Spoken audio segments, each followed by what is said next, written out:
নমস্কার বন্ধুরা, বাংলা গল্প পাঠের আসরে আপনাদের প্রত্যেককে জানাই আবারও স্বাগত। বন্ধুরা, আজ আমি আপনাদের জন্য নিয়ে এসেছি তারাশঙ্কর বন্দ্যোপাধ্যায়ের লেখা হাঁসুলিবাগের উপকথা উপন্যাসের ১৬তম পর্বটি। উপন্যাসটি শুনতে আপনাদের ভালো লাগলে লাইক কমেন্ট করবেন, বন্ধুদের সাথে শেয়ার করবেন আর অবশ্যই চ্যানেলটিকে সাবস্ক্রাইব করে দেবেন। শুরু হচ্ছে আজকের উপন্যাস তারাশঙ্কর বন্দ্যোপাধ্যায়ের লেখা হাঁসুলিবাগের উপকথা পর্ব ১৬। ঘি দিয়ে ভাজো নিমের পাত, নিম না ছাড়েন আপন জাত। করালি হলো নিম আর ঘি হলো বনোয়ারির উদার স্নেহ।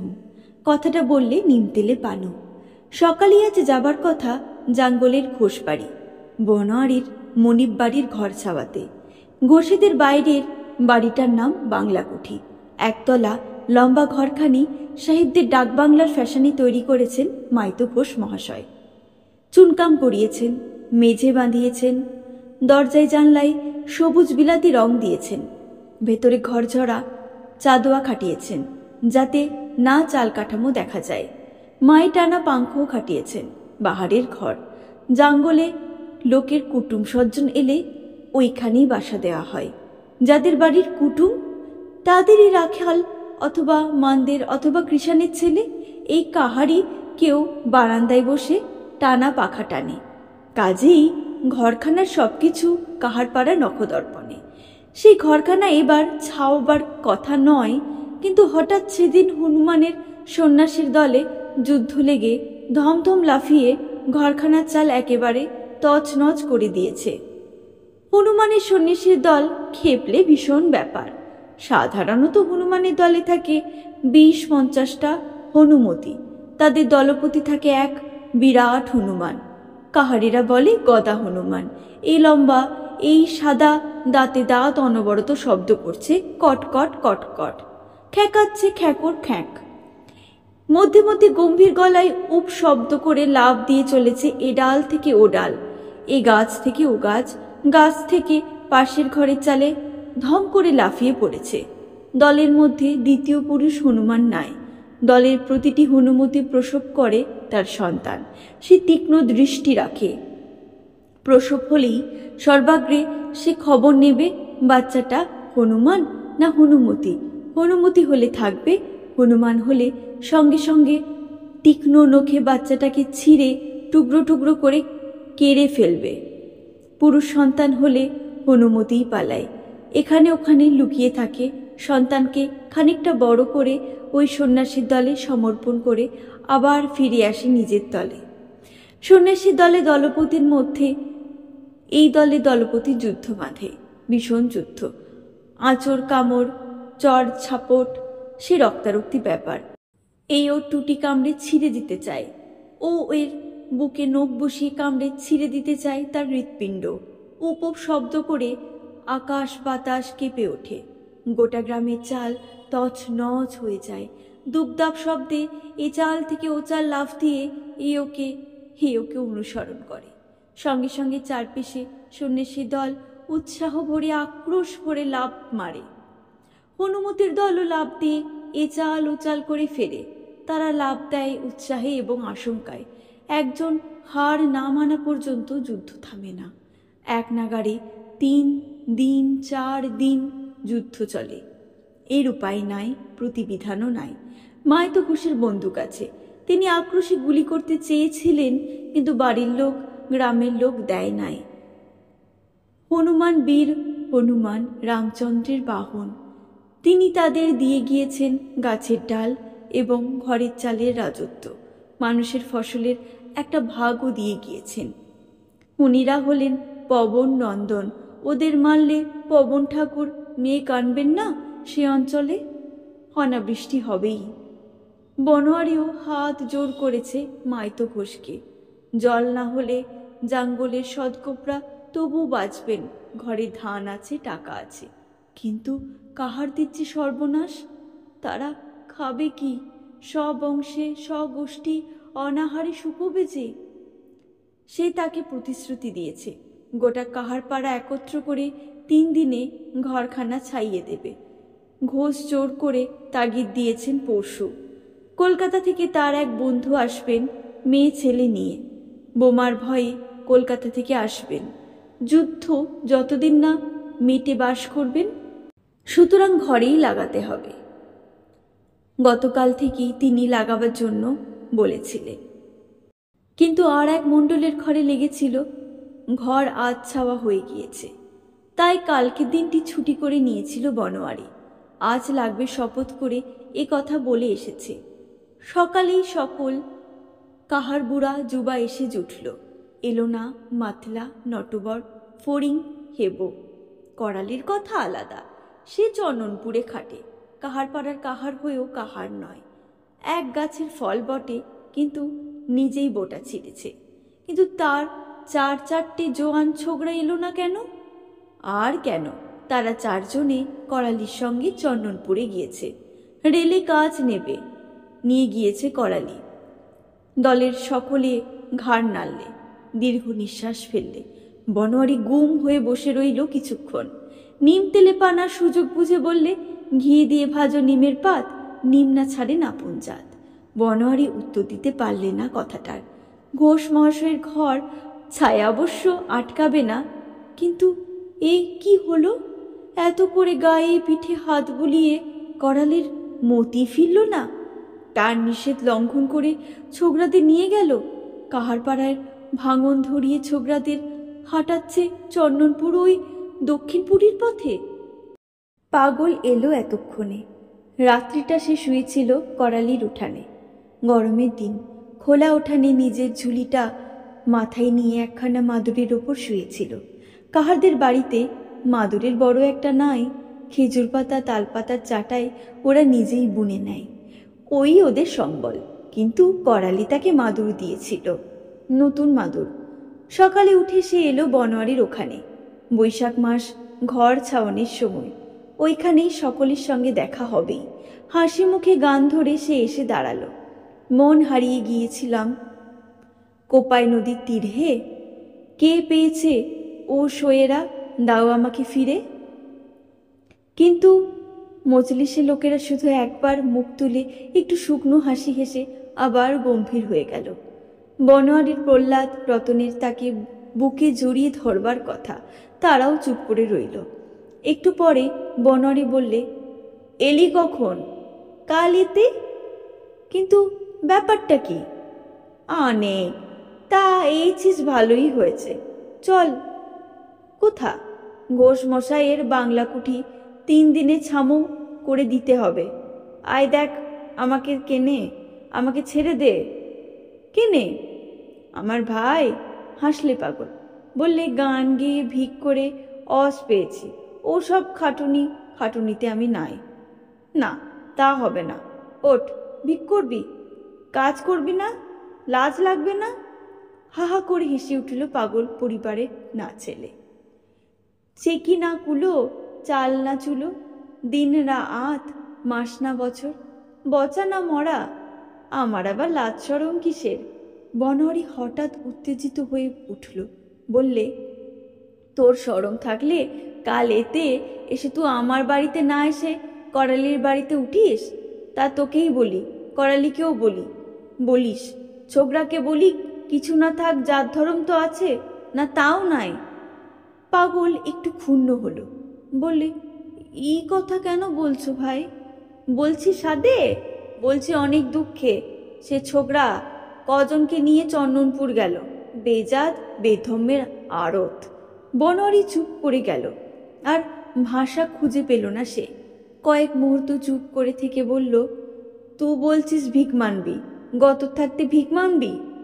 বলি, ওরে, একটা কথাই শুধাই তোকে, যদি তাকে খেতে দিয়ে জাতটিকেও মারতে চায়, মারতে দিবি? পাগল বলল, চল, কথার দরকার নাই, চল, আমি যেছি। যেতে যেতে বনোয়ারি বললে, তারপরে তে সাঙাত বল। সাঙাত তোর কোণে কত বড় হলো, ভালো আছে? ওই তোমার 5-এ পড়ল।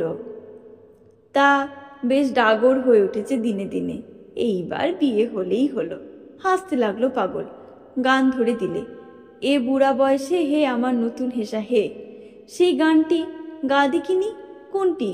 সেই সাহেব আস্তা বাঁধলে, পাগলের বাঁধা রেল লাইনের ঘেটু গান।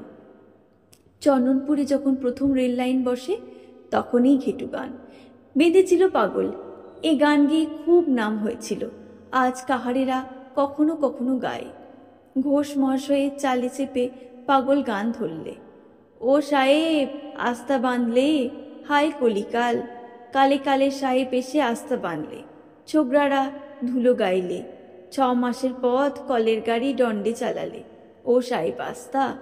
ঝপাঝপ খড় উঠেছে, ছুঁড়ছে নিচ থেকে। বিচিত্র কৌশলে ওপরে বসে বারুইরা বা হাতে ধরছে অদ্ভুত ক্ষিপ্রতার সঙ্গে, পাশে গাদা করে রাখছে। বাখিরিতে বাখিরিতে বারুই দড়ির বাঁধন দিচ্ছে, ঠুকছে, তারপর কোমর থেকে কাটারি বা কাস্তে খুলে দড়ি কেটে আবার সেটা কোমরে খুঁজছে। বনোয়ারি ঘোষের চালের টুইয়ে অর্থাৎ মাথায় দাঁড়িয়ে মধ্যে মধ্যে তাগিদ মারছে। এরই ফাঁকে ফাঁকে একবার দেখছে উত্তরে চন্দনপুরকে, একবার হাঁসুলিবাগের ঘেরার মধ্যে বাঁশবাদীর কাহারপাড়াকে। হাঁসুলিবাগের মানুষগুলি বাঁশবনের ছায়ায় দাঁড়িয়ে এতকালই চন্দনপুরকে দেখে আসছে। হাঁসুলিবাগের বাঁশবাদীর কাহারপাড়ার উত্তরে জাঙ্গল, তার উত্তরে পোয়া তিনেক অর্থাৎ 1.5 মাইল দূরে চন্দনপুর। কাহারেরা বলে তা খানিক আধেক বেশি হতে পারে, কমও হতে পারে। চন্দনপুর চিরকাল ভয়ের জায়গা। কাহারেরা সাহেবদের গোলামি করেছে, তাদের আঙামুখ, হসা চোখ, লাল চোখকে যত ভয় করেছে ঠিক ততখানি ভয় করেছে চন্দনপুরকে। চন্দনপুরের ঠাকুর মহাশয়দের, দোকানদার বণিক মহাশয়দের গেরাম ভগবান ভগবতী অর্থাৎ দেবদেবীর গেরাম। ঠাকুরদের ছিল সূর্যের মতো তেজ। এক রাস্তায় হাঁটতে ভয় থরথর করে কাঁপত কাহারেরা। কে জানে বাবা কোন খড়কুটোয় যোগ সাজসে ছোঁয়া পড়বে। বণিক মহাশয়দিগকে ভয় হিসেবের। বড় বড় মোটা মোটা খাতার গুটি গুটি কালির আখড়ের লেখন, এক খাতা থেকে এক খাতায় যায়, সুদে সুদে পাওনা বাড়ে। ওদের দোকানে ধার করলে সে পাওনা পাথরের মতো বুকে চেপে বসে। ভগবান ভগবতীকে আরও ভয়। তারা কা ঠাকুর নয়, তারা কালরুদ্র নয়। তাদের পুজোর ঘটা কত, মহিমা কত। তাদের দরবারে পুজোর থান দূরের কথা। কাহারেরা নাট মন্দিরে উঠতে পায় না, দূর থেকে দেখতে হয়। তাদের ভোগের সামগ্রীতে কাহাদের দৃষ্টি পড়লে ভোগ নষ্ট হয়ে যায়। নানা ভয়ে কাহারেরা সাধ্যমতে ও পথে হাঁটত না। নিচ থেকে একাটি বাবুই দড়ি হস করে তার সামনে এসে পড়ল।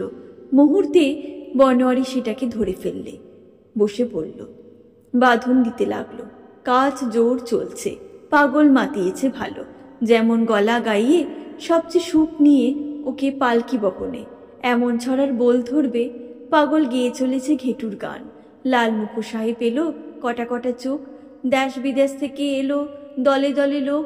ও সাহেব আস্তা, ও সাহেব আস্তা বাঁধলে, কাহার কুলের অন্ন ঘুচালে, পালকি ছেড়ে জারলে চড়ে যত বাবু লোক, ও সাহেব আস্তা। মধ্যে মধ্যে সেকালে তাদের ডাক পড়ত ওখানকার বিয়ে শাদিতে পালকি বহনের জন্য। লক্ষ্মীনারায়ণকে বহন করে, গড়র পক্ষী শিব দুর্গাকে বহন করে, দুগ্ধ বরণ করে সরপ্রভু পৃথিবীকে বর কোণে সে ঠাকুর মহাশয়েরাই হন, আর বণিকেরাই হন, আর মণ্ডলেরাই হন, আর শেখ সৈতরাই হন। সকল জাতের বরকনে বহন করতে আছে এই অশ্ববোধ কাহারেরা। কাহারেরা পালকি কাঁধে করলেই পবিত্র। পালকি চেপে ঠাকুররা চান করেন না, ওই পুণ্যেই তাদের বারন্ত। সে কর্ম ঘুচিয়ে দিয়েছে ওই চন্দনপুরের কারখানা। কালে কালে কাল পাল্টায়। কালরুদ্র চড়ক পাটায় ঘুরে কত বছর এলো, কত গেল, কে তার হিসেব করে। আধা রাত্রি সুচাঁদ গল্প বলে গাজনের।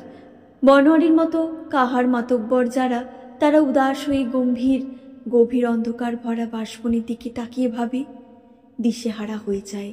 কালে কালে কাল যেমন করে পাল্টায় সে জানে। কোপায় বেটি, দাঁড়াও গিয়ে কোপায়ের কুলে, দেখবে আজ যেখানে দহ কাল সেখানে চর দেখা দেয়। শক্ত পাথরে নদীর পাড় ধসে ওখানে দহ হয়। কিছুটা জানে কালীদহের মাথার বাবা ঠাকুরের আশ্রয়, অর্থাৎ ওই শিমুল বৃক্ষটি। কত কোটরে ভরা, কত ডাল ভেঙে পড়েছে, কত নতুন ডাল হয়েছে, কত পাতা ঝরেছে, কত ফুল ফুটেছে, কত ফল ফেটেছে, কত বীজ এখানে ওখানে পড়েছে, কত বংশ বেড়েছে, কত বীজ নষ্ট হয়েছে।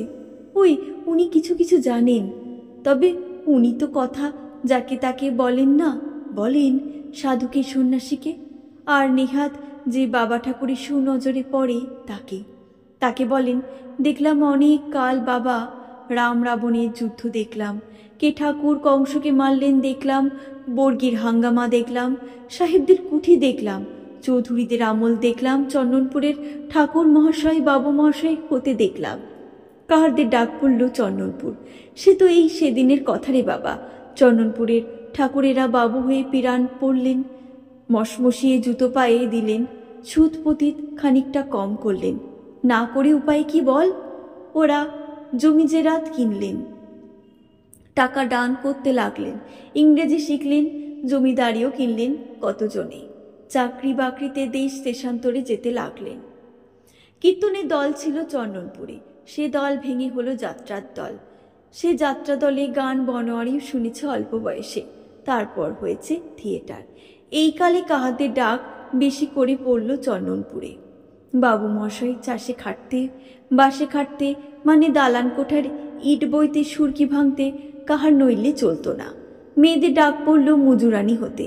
এই কালে তখন সাহেবানদের কুঠি উঠে গিয়েছে, কর্তা ঠাকুরের কোষে সাহেব মেম ডুবে মরেছে। কাহারেরা চুরি ডাকাতিও করে, আবার চাষও করে। কিন্তু চন্দনপুর হাঁসুলিবাগের উত্তর দিকে হলেও আসল হলো দক্ষিণপুরী। ওখানে গেলে ওদের মঙ্গল হয় না। সেখানে ছিল সাপ সাপন্তের ভয়, একালে হলো অন্য ভয়। মেয়ে হারাতে লাগলো। রাজমিস্ত্রি সকলেই প্রায় শেখ ভাই সাহেব। তারা মেয়েদের সঙ্গে অং ধরিয়ে, কলমা পরিয়ে, বিবি করে ঘর নিয়ে যেতে লাগলো। বাবুদের চাবরাশিও মেয়েদের নষ্ট করতে লাগলো। বাবু ভাইয়েরাও কাহার মেয়েদের আঁচল ধরে টান দিলেন। বানের ছেলে তাদের পরশ কাহার মেয়েরা সইতে পারবে কেন? তারা ফেটে গেল পাপে। মাতব্বর মুরুদ্দিতে বারণ করলে দুহাত বাড়িয়ে পথ আগলে দাঁড়ালো, যাস না, যতটুকু না হলে নয়, সে যাওয়াটা না গেলে চলবে না, তার বেশি পথে হাঁটাস না। আবার কাল পাল্টালো। চন্দনপুরে এলো কলের গাড়ি, লোহার লাইন পাতলে, মাটির সড়ক বেঁধে কোথাও বা মাটিতে, কোথাও বা পুল বন্ধন হলো। চন্দনপুর হলো দীরঘাট। পৃথিবীর কালের ভাঙনের সকল ঢেউ এসে আছড়ে পড়ে ওই চন্দনপুরে। বাবু মশাইরা সে ঢেউ বুক পেতে নিতে পারেন। তারা বান, তারা নেকন পঠন জানেন। ভগবান তাদের ঘরে দিয়েছেন রাজলক্ষ্মী। তার কৃপাতে ওই ঢেউয়ের মুখে ঘর এসে ঠেকে। ভালোটুকু যেমন কোপায়ের বানে ভাগ্যমন্তে জমিতে পড়ে, সোনা ফলানো পলেন মাটি। কাহারদের বুকে ওই ঢেউ লাগলে সর্বনাশ হয়। যেমন কোপায়ের বান ভাগ্যহীনের জমিতে চাপায় শুধু বালি, বালি আর বালি। চন্দনপুরে রেল লাইন পড়ল, তাতে বাবুদের জমির দাম বাড়ল, ব্যবসা বাজারও ফলাও হলো, আর কাহারদের হলো সর্বনাশ। একসঙ্গে একদল মেয়ে চলে গেল। করালির মা গিয়েছিল ওই দলে। হায়, সেরে নির্লজ্জ বেহায়া করালি। আবার এসেছে নতুন ঢেউ, যুদ্ধের ঢেউ। যুদ্ধের ঢেউ এসে আছড়ে পড়ে চন্দনপুরের ঘাটে। চন্দনপুর লাইন বাড়বে। হাতছানির ইশারা দিচ্ছে করালির হাত দিয়ে কাহার পাড়ার অবুজ অবুধদের কাছে, ভুলিস না, ভুলিস না তোরা। পাগলও এই সময় তার গান শেষ করে, তার গানের এই সুর। ইচ্ছে করেই বনোয়ারি তাকে এই গানটা গাইতে বলেছে। শুনুক।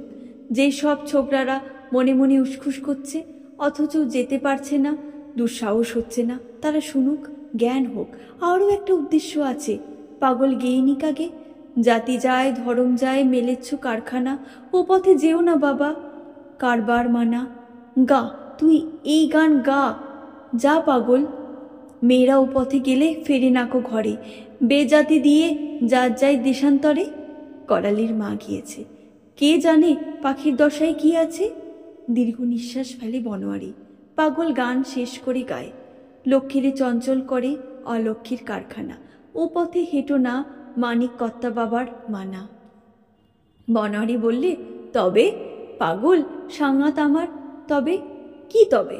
করালির খুব পিঠ চাবড়ুছিস শুনলাম কাল এতে। করালিকে গানটা শোনাস। পাগল চুপ করে গেল। সে ঠকে গিয়েছে। একটু পরে হেসে বলল, তা তুমি ফিচেল বনোয়ারি খুব। বনোয়ারি বললে, পাখির কথা বলবো না, বলতে নাই আমাকে, আমি মামা। তবে তা কি সুধাস টাকার জন্য জাত মারবে? সেটা কি ভালো হবে? বৈশাখ মাস, দারুণ রোদ, তার উপর আজ বাতাস নাই। দরদর করে ঘেমে সারা হলো কাহারেরা, তবু মনের আনন্দে গান গেয়ে কাজ করে চলেছে। হঠাৎ পাগল বললে, বেনো, যা হয়েছে তা হয়েছে, বাকিটা কোনো রকমে আলগা খড় দিয়ে ঢাকো ভাই, গতিক খারাপ। আকাশের দিকে চাইলে বনোয়ারি। হ্যাঁ, গতিক খারাপই বটে। আকাশ একেবারে ইস্পাতের বর্ণ, অর্থাৎ ইস্পাতের বর্ণ ধারণ করেছে। ছায়া ঠিক পড়ে নাই, তবে রোদ যেন আমলে অর্থাৎ ম্লান হয়ে গিয়েছে। ঠিক পশ্চিম দিকটা দেখা যাচ্ছে না। একতলা ঘর, নিচু চাল, চারিদিকে গাছপালায় ঢেকে রয়েছে দিকগুলোর শেষ সীমানা। তবু ঝড় আসবে বলে মনে হচ্ছে। বনোয়ারি মনে মনে ডাকলে, বাবা ঠাকুরকে, দুটো দিন ঝড় সামল দাও বাবা, দুটো দিন। মুখে সে তাগিদ দিলে, কতক লোক কাজ কর, হাত চালিয়ে কাজ কর, কতক ওপরে থেকে আলগা খড়ের আঁটি চাপিয়ে দাও, ছোড় ছোড় কর ছোড়। এই ছোকরারা এই। হঠাৎ একটা চিৎকার উঠল, হো, ওরে বাপরে! আচ্ছা, গলা কে? আকাশে আকাশে চড়াচ্ছে গলার আওয়াজ। পাগল আতঙ্কে দাঁড়িয়ে রইল। বেনো! কি? হ্যাঁ, দেখ দেখ। কি রে? করালি! করালি!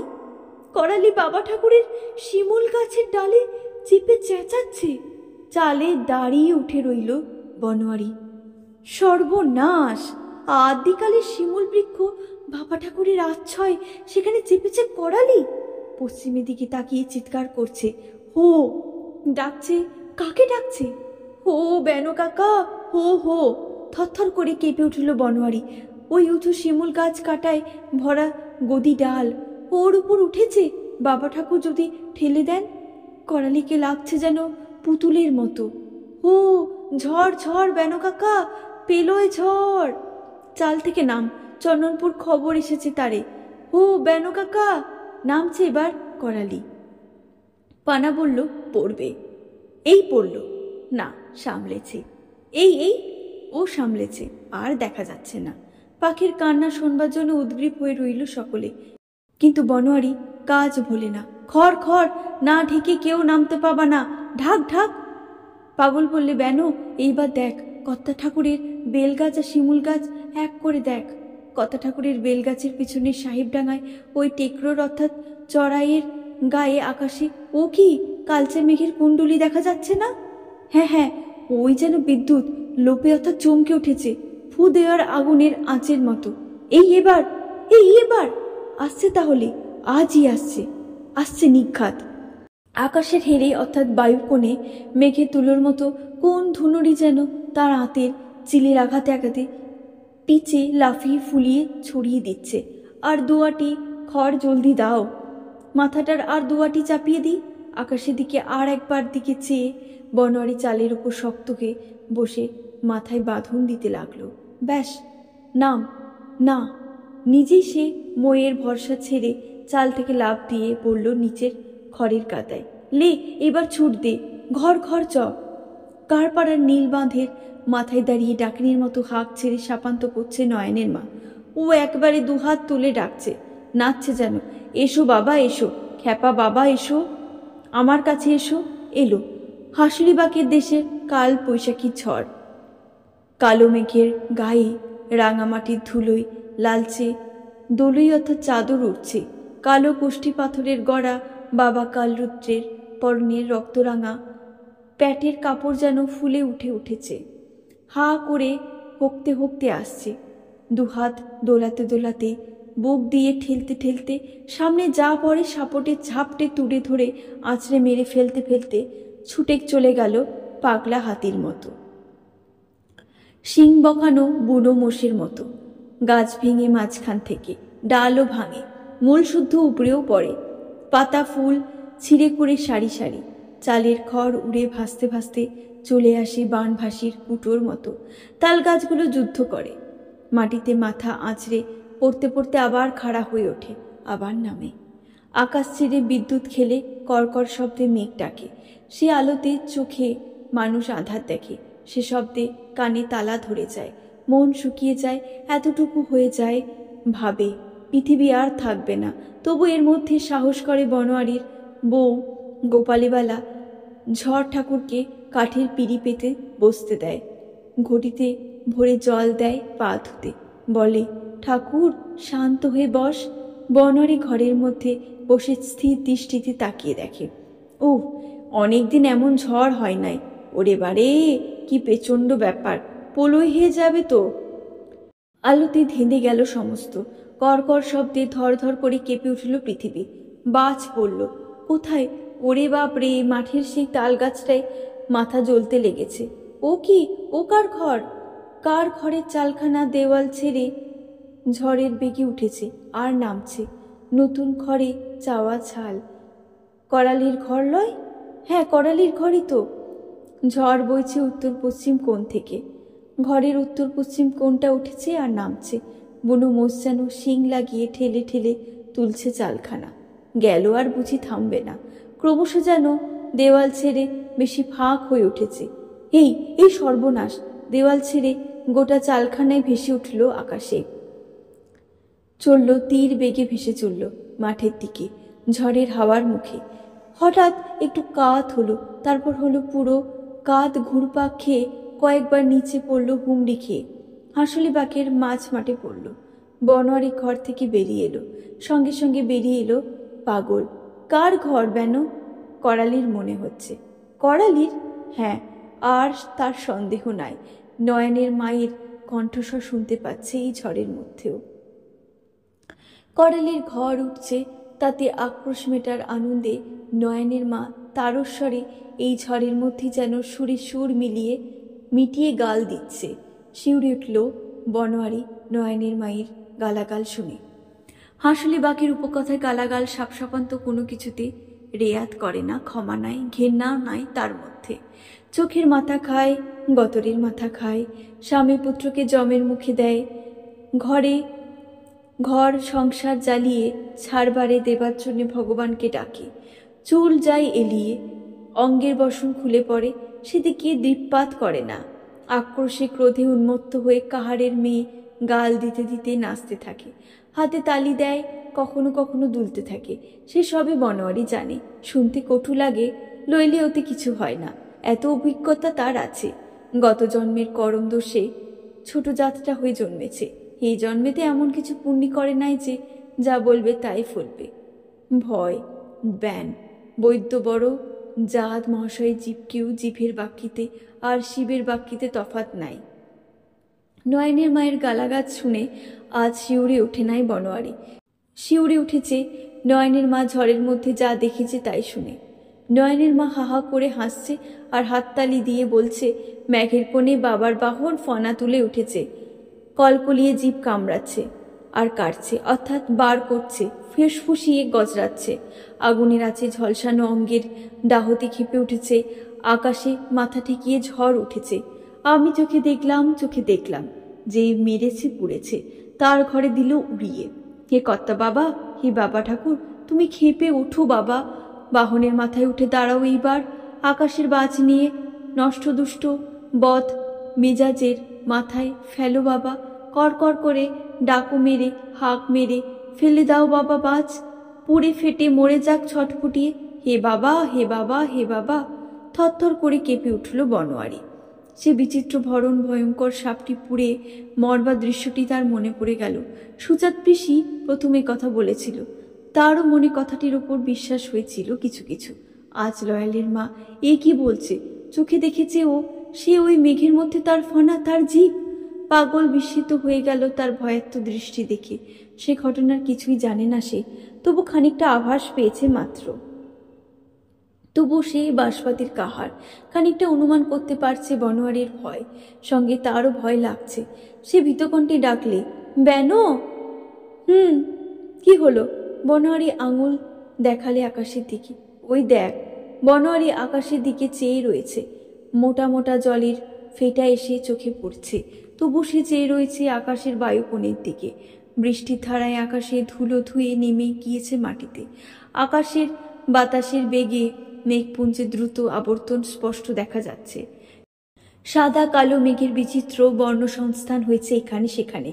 হাঁসুলিবাগের উপকথায় মানুষের দৃষ্টিতে কত অবদেবতা দেখা যায়। বর্ষার আকাশে হাতিনামা ধরা পড়ে।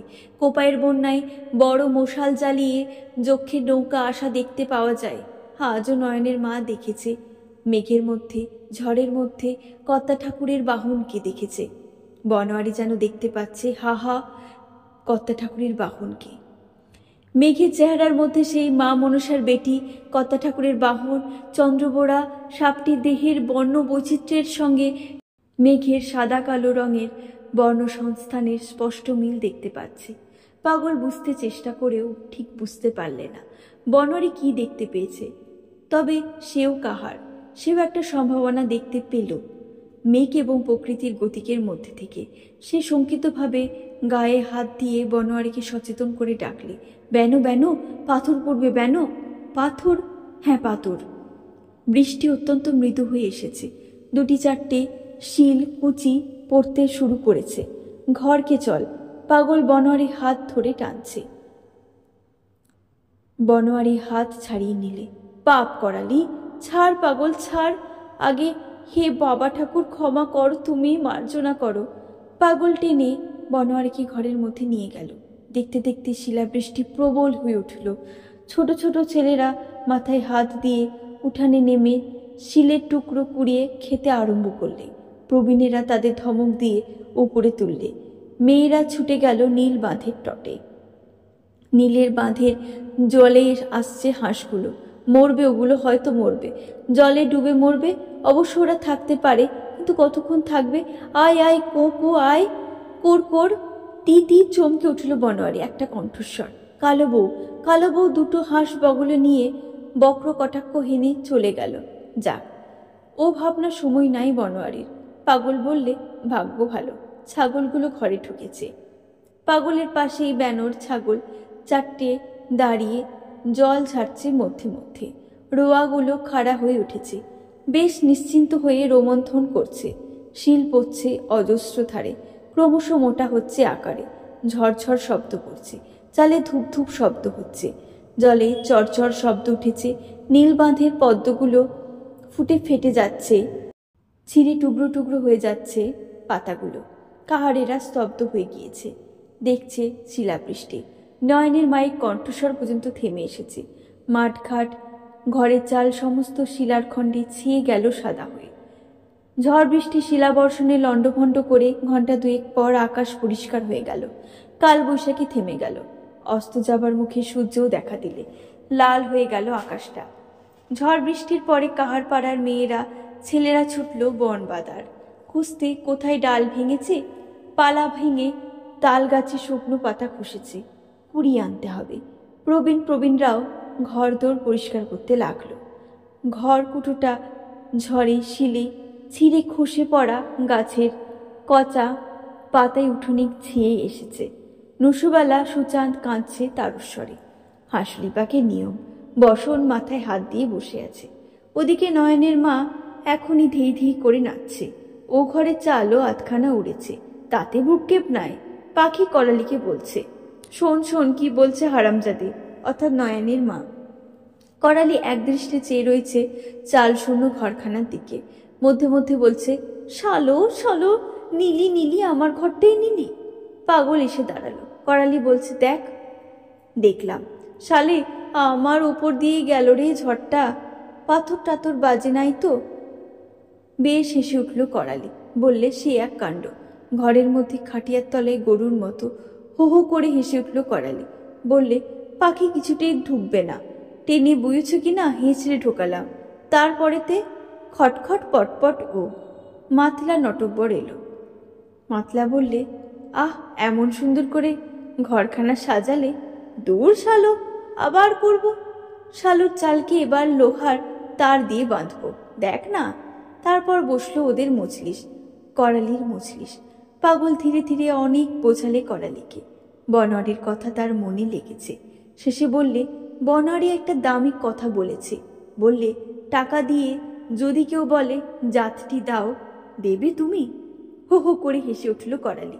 বললে, জাত জাত লাই কে? তার ঘর কোনখানে? বলি, জাত মারে কে? জাত মারে কে? অবাক হয়ে গেল পাগল। হ্যাঁ হ্যাঁ, জাত মারে কে?